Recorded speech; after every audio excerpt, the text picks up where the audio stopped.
Hello, everyone, and welcome to this Federalist Society virtual event. My name is Emily Manning, and I'm an Associate Director of Practice Groups with the Federalist Society. Today, we're excited to host a discussion titled Conservatives Talk Presidential Power, examining the latest on impeachment and immunities.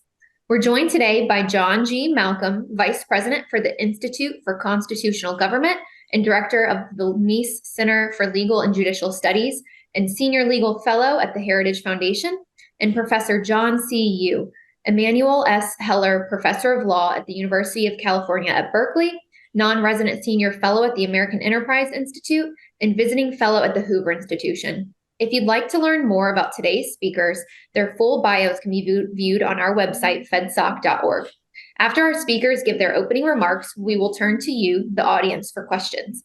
If you have a question, please enter it into the Q&A function at the bottom of your Zoom window, and we will do our best to answer as many as we can. Finally, I'll note that as always, all expression of opinion today are those of our guest speakers, not the Federalist Society. With that, thank you for joining us today. And gentlemen, the floor is yours. Well, thank you, Emily. I think I'll continue to play the moderate on the podcast and start off by asking John some of the questions. Although we'll tell listeners that if you're interested in seeing me in the more custom role of the liberal, you can listen to me on the Three Whiskey Happy Hour, where Steve Hayward is the moderate and the mysterious Lucretia, we drag her out of the cave from her Cro-Magnon cave where she resides, and I am beaten up upon as the liberal. So this is funny because John and I were again talking about whether to have any episodes at all in December. We thought it was going to be a quiet month with Christmas coming along, but instead we just had a flurry of activity in the last few weeks. And so what we're going to talk about today are the two separate rulings on Trump's claim of immunity, both in the civil and criminal context. And very interesting evidence filing made by special counsel Jack Smith. And then the indictment of Hunter Biden in California for tax fraud and evasion charges. And hopefully we'll get to the upcoming House impeachment vote. And then we'll hopefully have at least 20 minutes for questions. So, John, today's taping shows if we ever needed any proof, and I certainly didn't need proof of this, but if you ever need any proof that special counsel Jack Smith is a loyal listener to our show, you would have seen it today because he helpfully provided us with the topic for our conversation this morning, which was he made an emergency appeal for cert at the Supreme Court, bypassing the D.C. Circuit, demanding that the Supreme Court decide whether President Trump has any kind of absolute immunity from criminal prosecution. So, John, sorry, the long lead-in. Welcome back from your extensive travels throughout the world, gorging yourself on the finest that Italy had to offer these last few weeks. But what do you think of this Jack Smith emergency appeal, which just happened a few hours ago?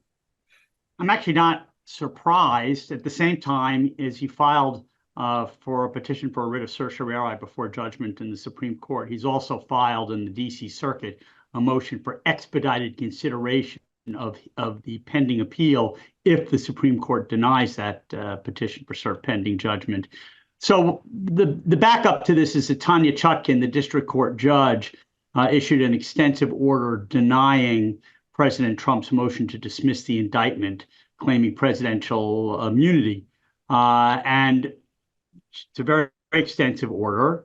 She basically sits there and says, he's not the current president anymore. He's a former president. There's nothing that says that former presidents can't be indicted. She rejects his argument that having been acquitted during an impeachment proceeding of the insurrection charges, that somehow puts the kibosh on this prosecution. And she's saying, well, yes, a lot of what he did was speech, but speech in furtherance of a crime can get you into trouble, akin to walking into a bank and saying, this is to stick up your money or your life. That's speech too, but it's speech within the context of carrying out a crime. And here he says that the crimes laid out are clear and the specific intent crimes.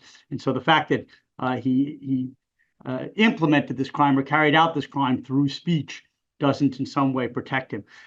What happens, though, is that the case, because of a Supreme Court case from last year, Coinbase versus Bielski, and also a DC Circuit case, Blassingame versus Trump, it's acknowledged that while this immunity issue is being appealed, everything is stayed at the district court. And so Jack Smith now sees that this March 4th trial date is potentially imperiled. He does not want that to happen. So he is trying to get these appeals considered as soon as possible. And he is proceeding as if there's still going to be a March 4th trial date. He has filed a motion saying that the court should still enforce its gag order, which was largely upheld in a separate ruling by the DC Circuit, and has also filed a notice today of his intention to introduce certain extrinsic act evidence that will be offered under Rule 404B of the Federal Rules of Evidence. So he wants to get this thing going. He wants that March 4th trial date to stick. And if that's going to happen, then these appeals have to be resolved. So what do you think about his ploy? Why? So I looked at the papers closely, as did you. Yeah. It doesn't actually explain what the need for speed is. It explains why the case is important. I don't think anybody would deny this is important. If the Supreme Court were to hear this case, it would be the most important case ever on presidential immunity because, in part, President Trump has made a sweeping claim of immunity. Correct. This goes beyond Nixon and it goes beyond Fitzgerald. But why the need to have it done right away? That I think actually it's interesting. The pleadings don't give an explanation why it must be done now. Why not wait for the DC Circuit? And we'll talk about the Blassingame opinion later. I thought the DC Circuit did quite a good job, very thorough, excellent job compared to this district court opinion on whether President Trump has any kind of absolute immunity from a civil case. Why not let the DC Circuit hear the issue? So 2 questions. Why not let the DC Circuit consider the issue? The DC Circuit is a court that almost specializes in the separation of powers and has worked through lots of immunity issues before. Why not let them do that? And second, do you think that President Trump will make what we call a cross petition for a writ? And in other words, he agrees he would want it decided fast too. Or do you think President Trump would oppose this emergency petition from the special counsel? I think for sure he'll oppose it. I mean, I think that there is no reason other than the fact that the remaining 3 indictments are all very loose in terms of when those trials will take place. The Alvin Bragg indictment is sort of on hold. It's been roughly scheduled for March, but very much up in the air. The classification, the classified documents case that Eileen Cannon has in Florida, I think everybody sort of assumes that is going to be delayed because of procedures related to SIPA and whatnot, Classified Information Protection Act, Procedures Act. And I don't think that anybody expects the Georgia case to go forward before the election. And I just think that Jack Smith wants one of these cases to be decided before the election. And Donald Trump clearly does not want this case decided before the election. He, in his gag order, sat there and said, well, I'm running for president. I should be able to say whatever it is I want to. And one way to get around this is just postpone the trial until after the election. And Judge Patricia Millett, in her majority opinion, said, no, we're not going to reward or incentivize people to engage in inflammatory language just to delay things so that they can essentially get their way by using inflammatory language to postpone a case until after the next election. So there's no reason why this couldn't proceed in due course other than a felt urgency, certainly by Tanya Chutkan and certainly by Jack Smith, to get in at least one of these trials, and this one is probably the biggest trial, before the next election. Yeah, I think it's interesting because they could say, Justice Department procedures require us not to hold a trial within, it used to be 6 months of an election or something. They don't say that. The implicit claim, but they don't say this, is we think Donald Trump's a traitor. And so we do not want him to be able to win the presidency again. That's the only reason you would want to have this early before the election. right? They still think they can have the election with enough time, not have the trial with enough time to knock Trump out of the election and give the Republican Party, right, sufficient space to put someone else in should he be winning the election. I mean, it's strange. I mean, it's telling that the trial is scheduled for Super Tuesday to start around the same time the Super Tuesday election. Here's I'm not sure that'll knock him out of the election, by the way, even if he gets convicted. Yeah, it might help him. Yeah, there you go. He at least would be convicted, assuming that that's what happened. So as I think it was Chris Christie pointed out the other day, well, he could run for president, but he wouldn't be able to vote for himself because he'd be a convicted felon. That's true, unless he was like in California or New York.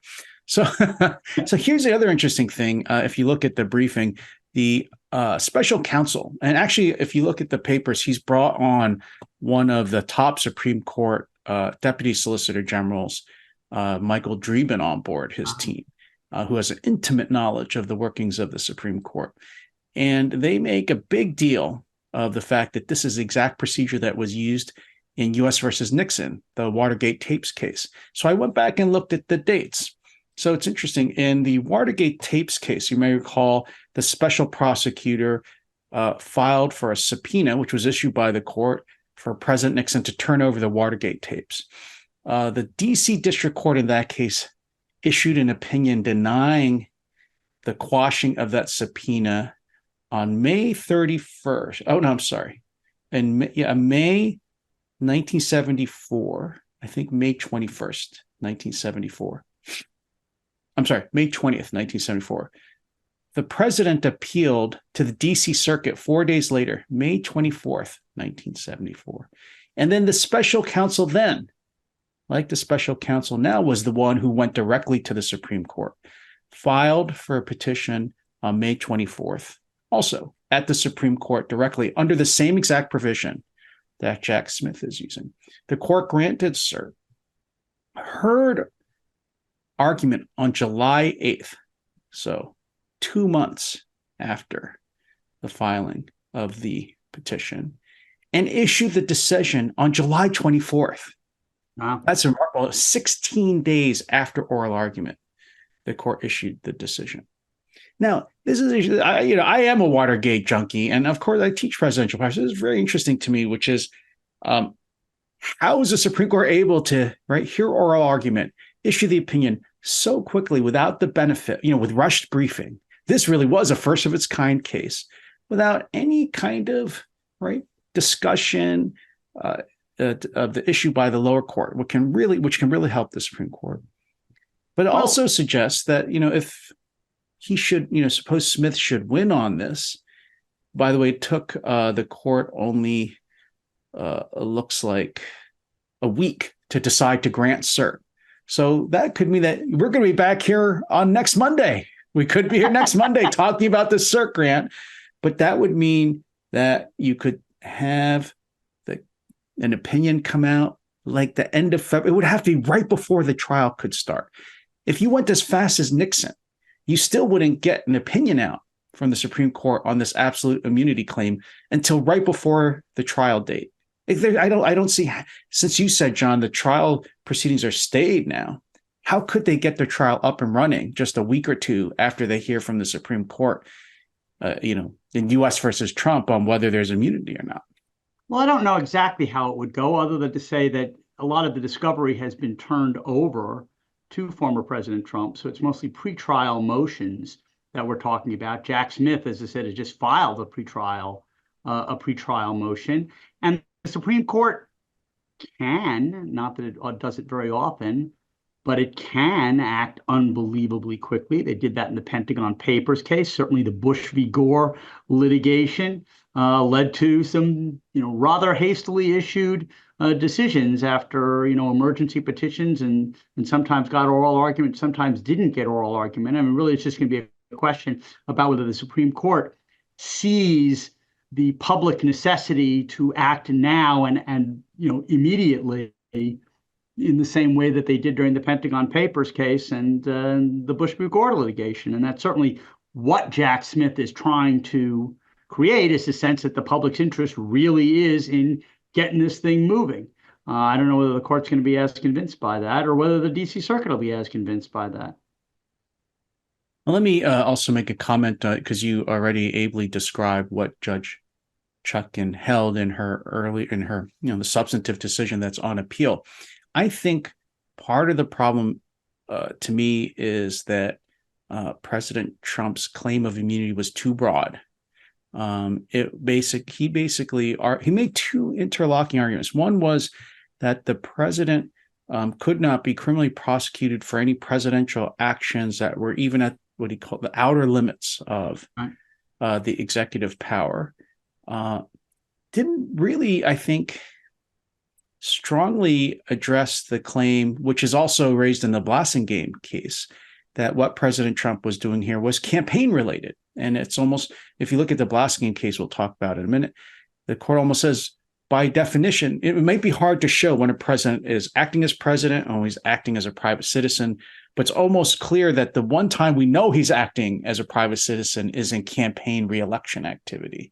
So I think by making such a broad claim that everything the president does virtually is immune, doesn't address that issue, which I think is really the important issue. And then second, Trump made this claim that since he had been impeached and tried by the Senate for essentially the same conduct, that some kind of double jeopardy applies. It's not really a strong double jeopardy claim. It's really the claim that in the impeachment clause and then Hamilton's explanation of the impeachment clause, the language is, you can be impeached and then removed. And then basically Trump said after removal, right, you can be indicted. And so Trump's lawyers said, oh, that means only if you're convicted and removed, you can be indicted. I think that's actually quite wrong. I think that, but again, I think that such a broad argument, I don't know if that's going to help them on appeal to make a claim like that. Anyway, those are my thoughts about the Chutkan immunity. I think she's pretty much.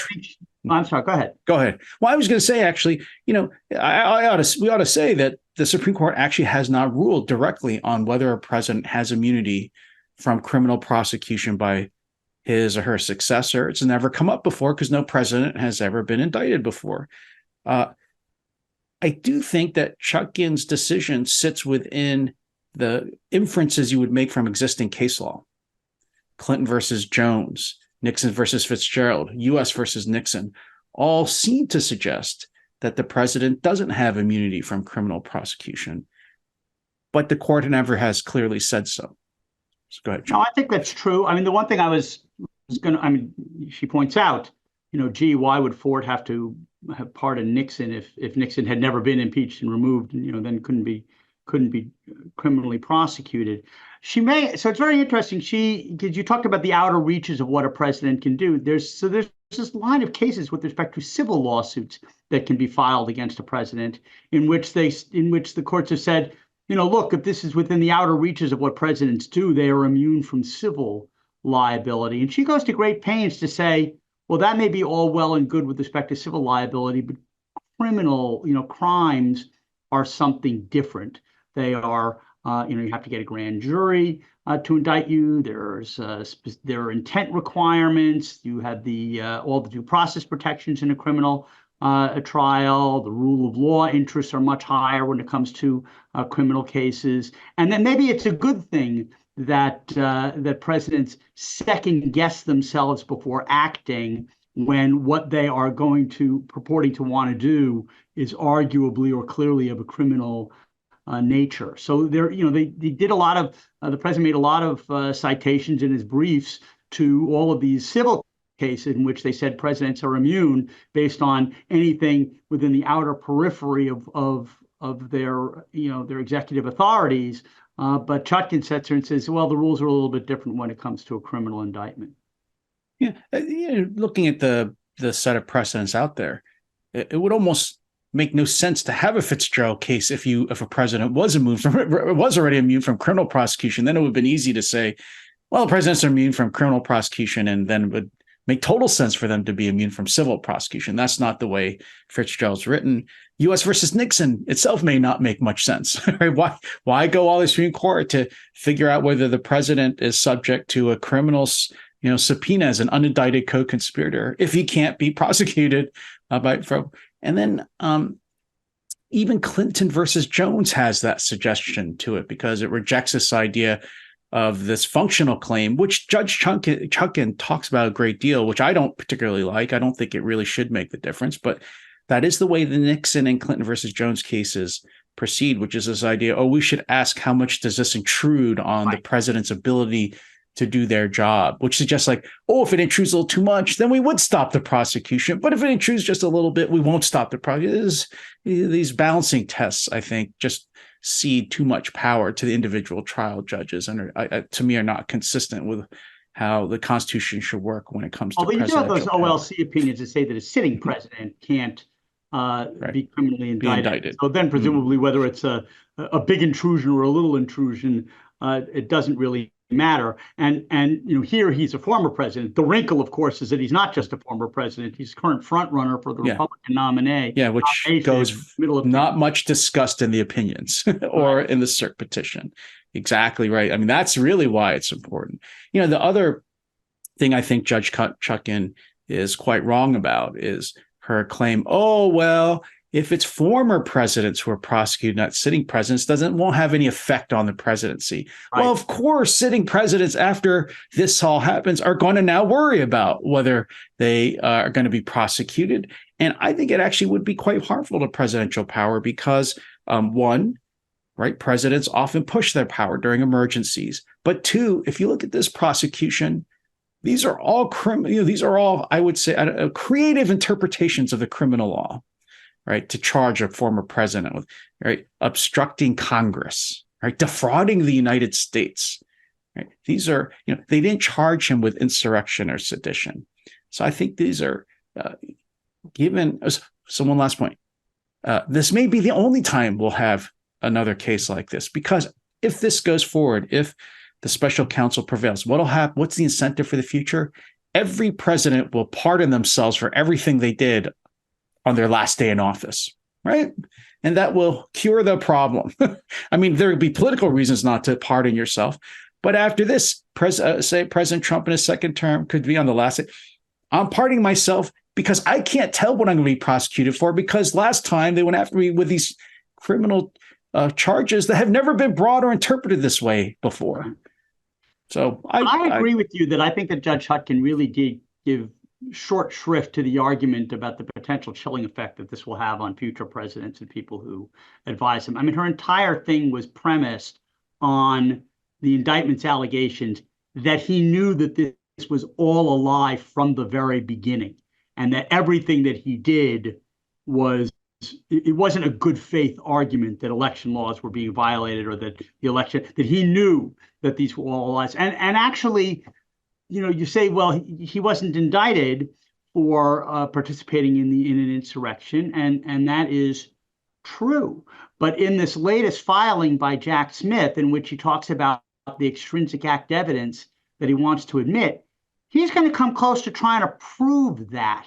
So he says that he wants to, for instance, not only he wants to offer evidence of statements that Trump made back in the 2012 election about election fraud, in that case affecting Mitt Romney, and in 2016 and before the election in 2020, but also that he was encouraging people to engage in violence, and that even his claims now that if he is elected, that on day one he's going to pardon some of the J6 defendants or issue grants of clemency, that is somehow proof that they did exactly what it is that he wanted them to do then, and he is rewarding them for having done what he wanted them to do then. That it was always his intention to get them to go to the Capitol to do something violent. So even though he wasn't charged with engaging in an insurrection, it seems that Jack Smith's going to try to sort of prove that up if this case goes to trial. This also raises the question of the second immunity decision, which itself, I think, would have been big news were it not for this one, which is the Blassingame case. And actually, here's a point I was reflecting on when this all started this morning, was one thing the Supreme Court could do, just to make things even screwier than they already are, would be to issue a decision, or take the accelerated pleadings, hear the case, issue an opinion, and issue an opinion that's somewhat like the DC Circuit opinion in Blassingame. So what the DC Circuit did in Blassingame was to say, right, following past precedent, like Fitzgerald, it cites all the same precedents we're talking about now. The court says presidents, of course, have absolute immunity from civil lawsuit for things they do as president in their official duties. And they even go farther and say, and we're not going to say a president's official duties are limited only to their constitutional roles or implementing statutes, but can involve presidents speaking on issues of the day. Right. Even if they don't have any power over that issue of the day. That's a really interesting, I would say, concession, actually, to the Trump lawyers' arguments. And then, and this is an opinion written by the chief judge, Srinivasan, who's quite a good judge, I think, and concurred in by Greg Katsas, who was President Trump's deputy White House counsel. But then they send it back to the trial court and they say, you, judge, figure out when President Trump was speaking on January 6th at the Ellipse, was that private campaign reelection speech or was that presidential official speech on a topic of the day? And if it's the latter, he gets immunity. So here's what the Supreme Court could do in this case would be say, okay, we reject the idea that president's just always immune all the time. But if a president is legitimately carrying out presidential duty under the Constitution or a statute, or commenting on the topics of the day, that cannot be criminalized by a successor. Right? The reason why I think at the Justice Department we thought that presidents could later be prosecuted for criminal acts is because if a president really violates the statute, then they're actually acting ultra vires. They're not acting as president. Right? The president's job is to carry out the law. The only time a president could violate a law and not be prosecuted is if the Constitution allowed, has a superior grant of authority to the president. So what if the Supreme Court says something like that, says, okay, if the president's acting directly under the Constitution authorizes him, right? Like, for example, the Congress couldn't criminalize the president nominating who he wants to the Supreme Court. Or the president's carrying out a statute, or the president is commenting on the issues of the day, he gets or she gets immunity from prosecution because otherwise a different branch of government like Congress is using the criminal laws to take away the president's power. But if the president's acting outside that and is violating criminal law, then he is vulnerable to prosecution. And then the Supreme Court, what if they say, we can't tell from these facts actually what happened? So what if they remand for a preliminary hearing, briefing, and argument on this immunity question on the facts at the district court, just like the DC Circuit did last time? That's still going to delay this months and months and months. And then Trump will be able to appeal that. Well, we should probably move on to Hunter Biden, but that was the president's argument. The president's argument was, I have the constitutional obligation to take care that the laws are faithfully executed. All of this had to do with the election and election laws and whether the election laws were being carried out properly. So everything that I said pertaining to this election falls within the ambit of what I'm supposed to be doing to take care that the laws are faithfully executed. I don't know what the court is going to do with that. Judge Chutkan clearly sat there and said, the line that I am drawing is that the allegation is that you really weren't doing that you knew that everything that you were saying was a lie, and that it was done for a totally improper purpose, which was to overturn the results of an election you knew you had lost. I don't know what the Supreme Court's going to do with that. Yeah, see, this is an interesting thing as a matter of procedure, but it's important because it will impinge on the timing, which is, does the judge get to have a hearing and make those factual determinations herself, just to decide on immunity in the beginning before you even have voir dire and panel a jury? And then you might have to, allow the jury to hear those same facts and make its own decision on whether to hold President Trump actually criminally liable. but it's actually the same set of facts are, determinative for both. That is unprecedented. Of course, this has never happened. But John's right. We should move on to the Hunter Biden and impeachment issues, which themselves would require weeks and weeks of podcasts to unsort. So I think we're going to have one more episode before the end of Christmas if we can interrupt Santa Claus over here with the beard and everything from flying on his sleigh, dropping coal on everybody. Because in John Malcolm's book, everybody's on the bad list. So let's take a look at So Hunter Biden this last week was indicted for tax evasion, failing to pay taxes, failing to file for taxes. So let me just make clear. Sorry. Failing to file and pay taxes, some of which are misdemeanors, but he was also charged with tax evasion, which is a felony, right? So he's charged with 3 felonies, up to 17 years in jail. Right. I think each of those felonies has fines possible up to $100,000. I'm sure everybody saw the facts. In this only, I think, 4-year period, Biden made $7.5 million that we know of. Right, because IRS whistleblowers say there might be a lot more out there, but they were stopped from bringing the case, furthering the investigation. He didn't pay about 2.4 million or 1.4 million in taxes. And then the amazing thing, the humiliating thing in the indictment was the special counsel, David Weiss, decided to show that Hunter could have paid these taxes easily in any of these years, because instead he chose to spend it on a variety of activities that we cannot mention on a family podcast, but which are inconsistent with Christmas, unless you think Christmas is a time where you get every present you could possibly want. So, John, what do you make of this indictment? There's some people who are, Abby Lowell, for example, has said, this is old news. Everybody knew this. And if Hunter's last name weren't Biden, he'd never be prosecuted for any of this. Well, it may be old news, and this has all sort of been disclosed.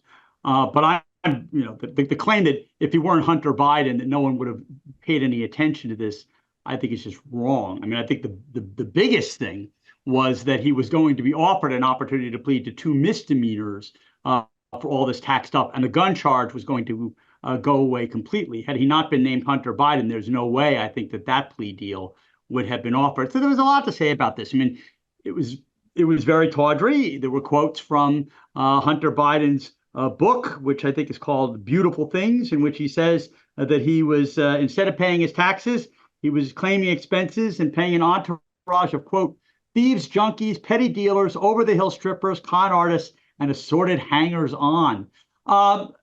These are serious charges. Again, I'm just really disappointed this was not an illustrated book or had photos. I mean, that's why I look. I got it at a bookstore. Actually, I couldn't find it at a bookstore, but I looked. I said, "Where are the pictures?" You can Google pictures from his laptop. I'm sure you can find some stuff. So one thing that this certainly confirmed was that the whistleblowers, Gary Shapley and Joseph Ziegler, had said, "Look, we recommended these charges beforehand, but the 2 most serious tax years were 2014 and 2015. They were a slam dunk, and the statute of limitations was allowed to run on those charges. Those were the years in which Burisma's CEO Mykola Zlochevsky was under investigation for corruption. Hunter Biden was brought onto the board for $1 million a year, made lots of calls to the White House to try to put the kibosh on that investigation. That's when Biden went over to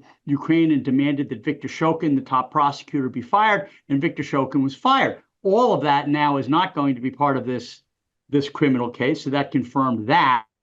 There are still no charges against Hunter Biden under the Foreign Agents Registration Act, although Weiss has said that the investigation is ongoing. So that was noteworthy. Again, not new stuff, but noteworthy. And this also mail and wire fraud. Yeah, money laundering essentially is not charged. Look, potentially bribery with respect to his father. I mean, a lot of potentially serious charges that are out there. Mm-hmm. All of this is going to come up, I think, as part of the Joe Biden impeachment inquiry. And he and Joe Biden's brother James Hunter had been subpoenaed to appear behind closed doors before the House Oversight Committee. And Hunter Biden had said, I'll appear, but only in public.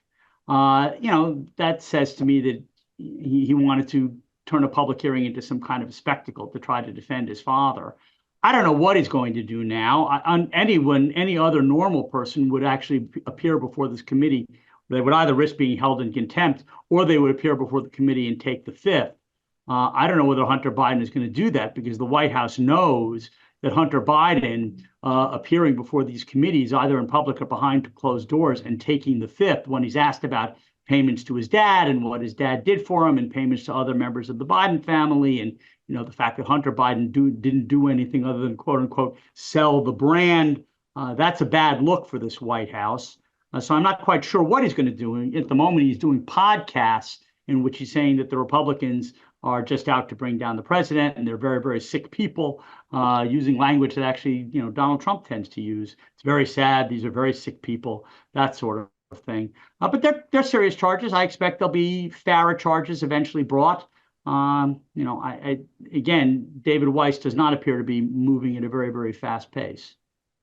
And one additional wrinkle, I agree with what you say, John. One additional wrinkle I threw in there, I wrote a little piece over the weekend in National Review, is that, Hunter Biden was pursuing two different gambits. One was this idea of, I'm going to demand that I testify publicly. No closed-door depositions, no video testimony beforehand, which is normal committee practice. I mean, I've done them. Just like any legal proceeding. But I agree with you. I don't see how any lawyer would allow him to answer any questions now that he's under further indictment. And as you said, John, we know that the criminal investigation continues. So anything he said could be used against him. So here's an idea I had, but maybe it's too outlandish, is what if Hunter is trying to get immunity from Congress? So he could say, look, why is Congress bringing me up? It's for impeachment. If you really want to impeach Joe Biden, then grant me immunity. I'll testify. Give me testimonial immunity, which Congress can do, right? As we saw, have we seen in the past, although, sometimes prosecutors try to get around it, as they did in the Iran-Contra years with the North and Poindexter prosecutions, but Congress can grant him immunity, and then they could really get to the bottom of whether Hunter really was paying off Joe and what, as you said, all these questions you had, how much was Joe Biden involved with the business and the brand, and how much money was going to him, and what was actually being done with Ukraine and China and Russia and all these other businesses. So I could see that as the ultimate gambit that Hunter might be throwing to the committee is, oh, if you really are conducting an impeachment investigation, then you shouldn't care whether Hunter Biden goes to jail because you're really just focused on whether Joe Biden abused his power. So grant me immunity. I'll tell you everything. I don't see it. And I'll tell you why I don't see it. So one, it's a little bit different from the Oliver North, John Poindexter situation with respect to Iran-Contra. Because at the time they were given immunity and testified before Congress, a lot of facts were not out. It was right after the disclosures of all of this. So the prosecutions went sideways because there was no way to really make the case without using the testimony that Oliver North and John Poindexter had given before Congress. That is not the case here now with Hunter Biden. All of these facts are known. So even if they gave him immunity, it would be use immunity for anything that he would say while testifying. Those statements couldn't be used against him either directly or indirectly. But I'm not sure at this point that the government needs any of that stuff. And the other thing is, my guess is that one of the reasons why he might not take the fifth if he was called to testify is because he now knows that his conduct is seriously imperiling his father's chances at re-election and dramatically increasing the likelihood that his father is going to be impeached and possibly, although unlikely, convicted.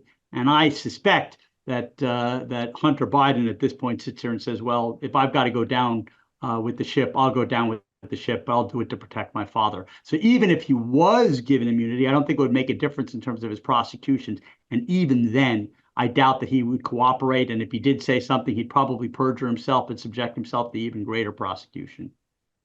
Well, then he could claim he didn't really know what he was doing and he forgot about it all, which seems to be his main defense anyway.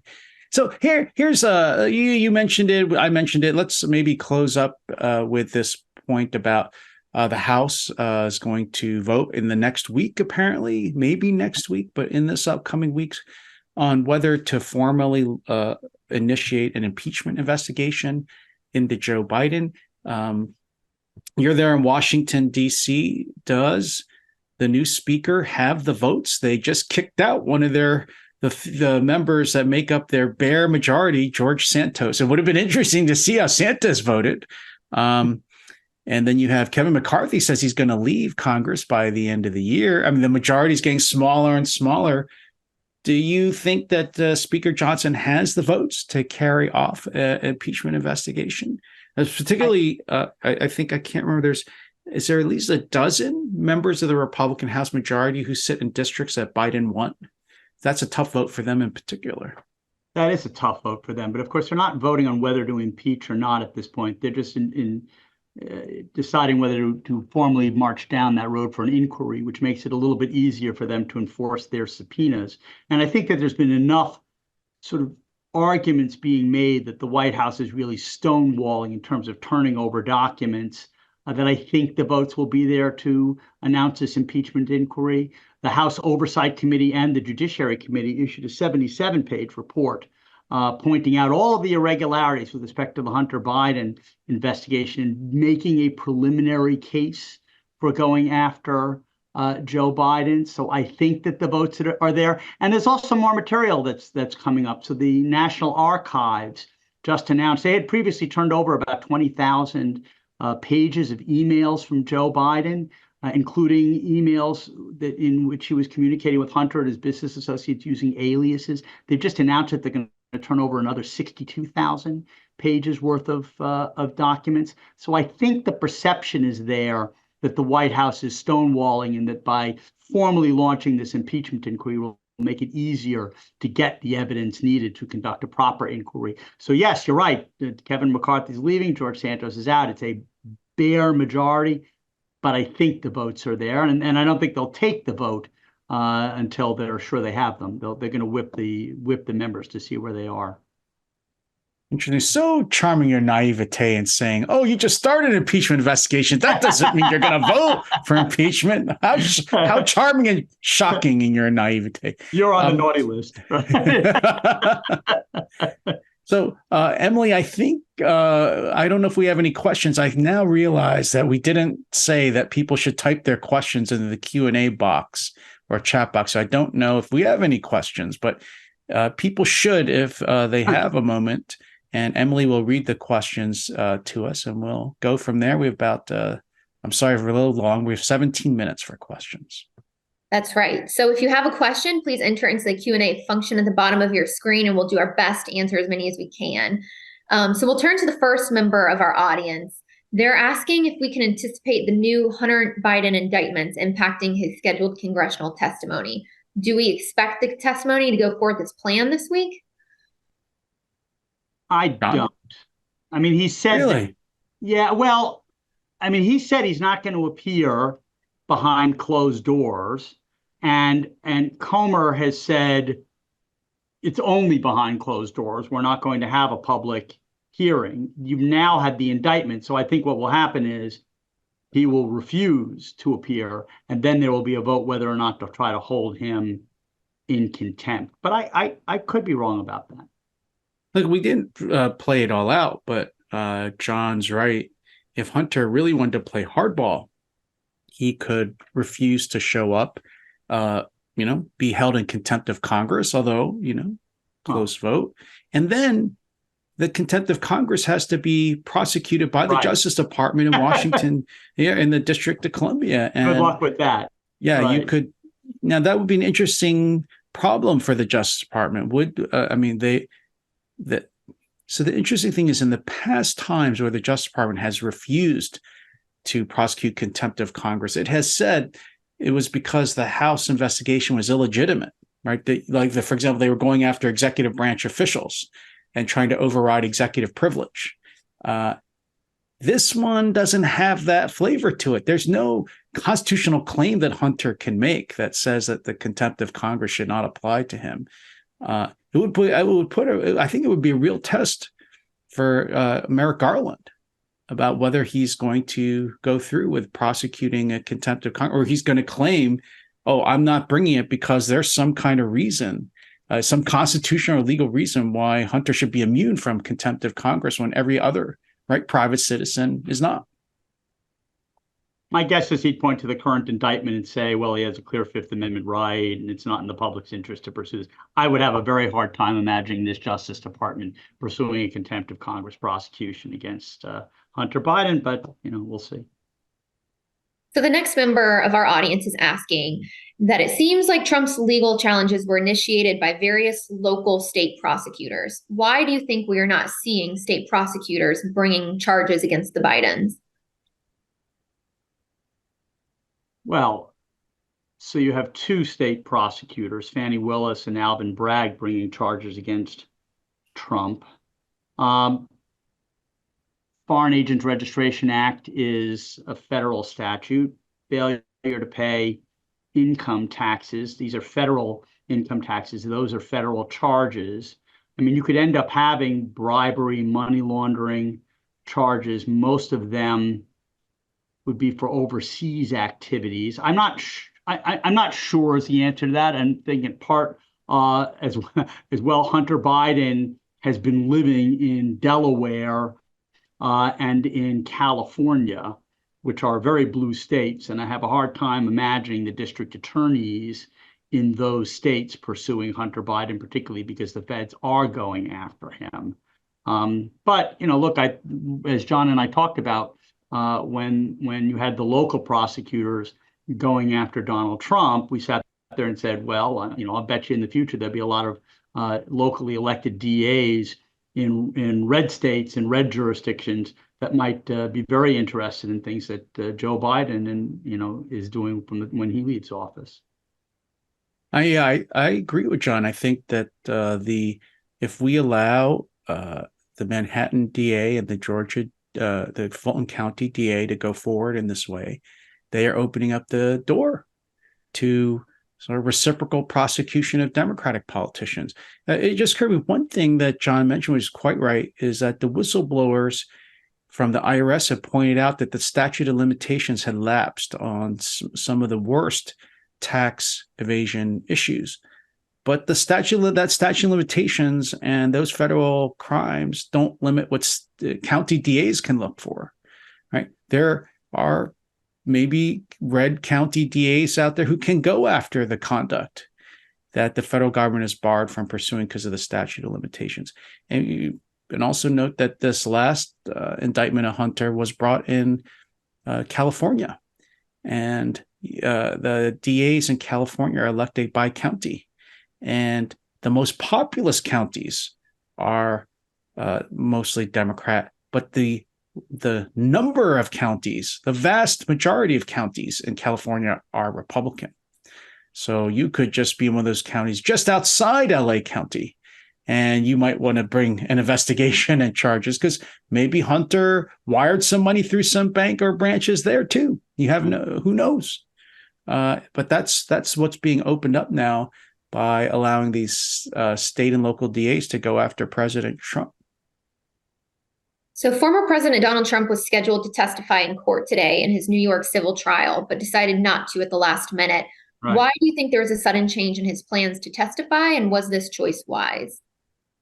Well, he's already testified twice now in his civil trial. He testified because Letitia James called him as part of the state's case in chief. And I think he testified already once in his defense case. I'm not sure what he would have said today, but I can only repeat what he said. He actually appeared in court last week and heard one of his team's experts testifying. And he said, the guy was brilliant. I have no idea who he is, but he said there was no fraud and everything was on the up and up and it was great. And he's a wonderful guy. He didn't go so far as to say he's going to be my next Commerce Secretary if I win, but he was praising this guy to the hilt. And what he said was, this guy has proven that this is all a sham. I'm no longer needed to testify.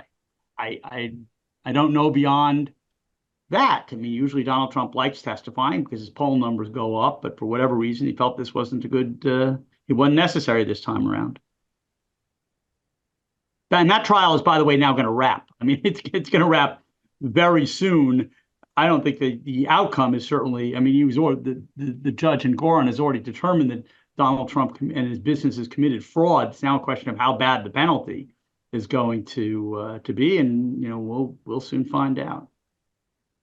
I agree. I think that what was going on actually was Trump's appearances and testimony really were not designed to actually try to win the case. The case is over. The judge already issued summary judgment for the government for New York in this case, and these proceedings have mostly been about how bad are the damages going to be. And a lot of the arguments that Trump made in his testimony that his lawyers made had been rejected already in writing by this district judge, by this trial judge. So I think what Trump was doing was using his appearances more as a campaign platform. I mean, he's not making actually that many campaign appearances, but every time he appeared in these trials was a great platform for him to make the claim that he was being persecuted and that the Biden administration was pursuing a two-tier justice system, as he said. So maybe he's decided, I've milked that one already. Everybody knows now. I'm already 50 points ahead in Iowa. I don't really need to do this anymore. So I just don't think the political usefulness of appearing in court was very high anymore for Trump. I thought it was very interesting too that in Patricia Millett's order for the D.C. Circuit, which upheld most but not all of Judge Hutchins' gag order, she cited as examples of the real threats that people face as a result of Trump's tweets and whatnot. She cited the statements that he'd made against Judge Engoron and Judge Engoron's law clerk. In her opinion, is the real threats that people face as a result of former president's use of social media. Actually, mind you, that's another thing we didn't get to today was the upholding of the gag order, which I still find incredible. And I it's not the kind of issue the Supreme Court usually takes. There's not a huge legal issue. It's mostly a factual issue. But I cannot believe that the federal courts are allowing the breadth of this kind of gag order to really stifle a candidate, major political party candidate who's ahead of the incumbent president, not being allowed to speak about a trial that has to do with his views on and involvement in the public issues about the last election. I mean, it's incredible to me that this is being permitted, and this is not a violation of the free speech clause. Yeah, they did narrow it a little bit, but only a little bit. Yeah. So an audience member is asking if you can elaborate on the timeline of the impeachment vote. How can we see this playing out in 2024? Well, I think that they're going to take a vote on the resolution either this week or next week. Assuming that it passes, that will formally initiate an impeachment inquiry, and it lays out most of the rules that will apply. And then it will proceed on whatever timeline the Republican, I mean, it's largely a political process. They control the majority both on the Judiciary Committee and on the Oversight Committee. Those are the two committees that will conduct the inquiry, and it can take however long those committees want it to take. They could decide they have enough evidence to proceed with an impeachment vote early in the year, or they could decide they want to hear from witnesses and subpoena more documents and drag it out a little bit until closer to the election. Here's one other interesting thing. I don't know if John agrees with me on this, but I think a lot of the factual case for impeachment has yet to be made. And so to me, I think that the impeachment clause would only trigger for actions that Joe Biden took while in office as president. You could say, for example, that his family's been bribed, that Hunter Biden's been bribed, even that this seems to be what Mr. Comer has found, that money from abroad has been moved into accounts that personally benefit Joe Biden. That seems to have primarily taken place before he was president. What we need to see, but we really have only just the beginnings of it, is what happened within the Biden administration. Was there obstruction of justice? Was there interference with the whistleblowers? when they were trying to investigate this at the IRS was, as those IRS whistleblowers reported, was the Justice Department slowing down the investigation. John mentioned where the cases were important issues lost because of incompetence in allowing the statute of limitations, incompetence or worse, allowing the statute of limitations to run. So there's still a lot to learn about what it seems to be the second half of the impeachment equation, which would be what abuses of power occurred while Biden has been president. So all we have really are the IRS whistleblower allegations. We've had testimony from David Weiss, the special counsel, which is in conflict with what the whistleblowers say. But you would want to have the Deputy Attorney General and the Attorney General and the White House counsel to testify about this under oath before the impeachment. So this claim that I hear House Democrats making that, oh, this is all old, again, all old news. Everybody's heard all this. There's nothing there. I just don't think that's plausible because that whole part of the claim is just yet to be investigated. So I only agree in part with what John just said.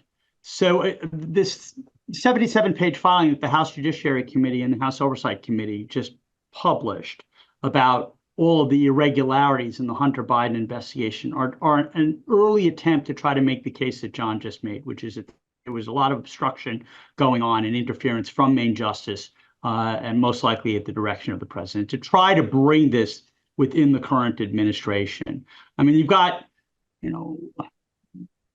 Biden using aliases, shell companies being set up all over the place, $24 million going to Hunter Biden and Biden associates and family members, some of it going to the now current president. So it's all pretty shady stuff. I think Joe Biden has clearly been shown to have lied to the American people when he said, oh, I had no dealings. I didn't know anything about Hunter's business. I never talked about Hunter's business. I didn't meet with any of the people affiliated with Hunter's business. I assume that's all been proven false. Where I disagree with John is that, a lot of these allegations are pertaining to things that Joe Biden might or might not have done, the most prominent being his instrumental in the firing of Victor Shokin when he was vice president.